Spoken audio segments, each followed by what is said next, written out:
رمضان کی پہلی رات رمضان کا چاند نظر آتے ہی عائشہ کا دل خوشی سے جھوم اٹھا۔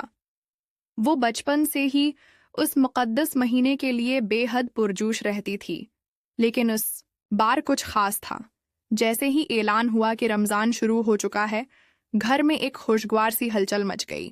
سب نے روزہ افطار کیا، کھجور، پانی اور اماں کے ہاتھ کے بنے پکوان۔ افطار کے بعد پورا گھر تراویح کے لیے تیار ہونے لگا۔ عائشہ کا دل مسجد جانے کے خیال سے خوشی سے بھر گیا۔ وہ اپنی ماں کے ساتھ مسجد پہنچی تو وہاں کا منظر ہی الگ تھا۔ خوبصورت روشنیوں میں نہایا ہوا صحن، ہر طرف مہکتی خوشبو اور لبوں پر قرآن کی تلاوت۔ عورتوں کے حصے میں داخل ہوتے ہی عائشہ کو ایک روحانی سکون محسوس ہوا۔ نرم قالین پر قدم رکھتے ہی دل کو ایک الگ سی طمانینت ملی۔ نماز شروع ہوئی تو عائشہ اپنی ماں کے ساتھ صف میں کھڑی ہو گئی۔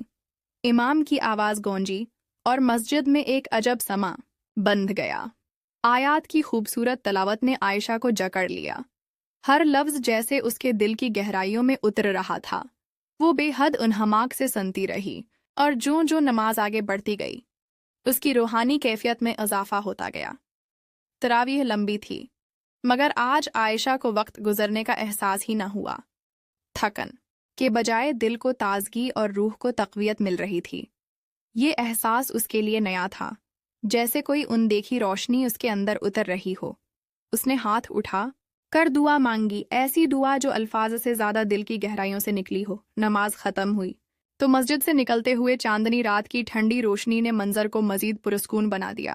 راستے میں چلتے ہوئے عائشہ نے اپنی ماں سے کہا، اماں، آج میں نے عبادت کی اصل خوبصورتی کو محسوس کیا۔ ایسا لگا جیسے میرے دل میں روشنی بھر گئی ہو۔ اماں مسکرائیں اور بولیں، بیٹی، یہی تو رمضان کی برکت ہے۔ جب انسان اللہ کے قریب ہوتا ہے تو دل کو حقیقی سکون ملتا ہے۔ عائشہ نے چاند کی طرف دیکھا اور سوچا، واقعی عبادت کا حسن صرف رکوع و سجود میں نہیں، بلکہ اس قربت میں ہے جو بندے کو اپنے رب سے نصیب ہوتی ہے۔ آج کی رات نے اسے یہ سکھا دیا تھا کہ اصل خوشی دل کے سکون میں ہے، اور وہ سکون اللہ کی یاد میں ہی ملتا ہے۔